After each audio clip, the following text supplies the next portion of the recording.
রক্তের আত্মীয়দের সাথে সুসম্পর্ক রাখা, রক্তের সম্পর্ক।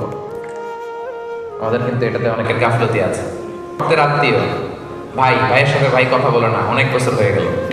বাংলাদেশে তো এগুলো নাই, তাই না? হ্যাঁ, অনেক। এজন্যই তো আমরা এগুলো রিমাইন্ডার দিচ্ছি আপনাদেরকে, যাতে আমরা শুধরে যাই, যাতে ভালো হয়ে যাই, ঠিক কিনা? রক্তের আত্মীয়দের সাথে সুসম্পর্ক রাখতে হবে, খোঁজ খবর নিতে হবে, তাদের বাড়িতে যেতে হবে, মাঝে মাঝে পারলে কিছু হাদিয়া দিতে হবে, বিপদে একটু দাঁড়াতে হবে পাশে। জীবনে বরকত দিবে কে?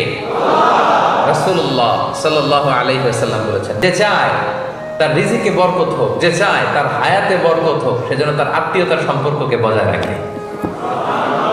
চান আপনারা আপনার রিজিকে বরকত হোক? চান না আপনারা আপনার হায়াতে বরকত হোক? চান না আপনারা?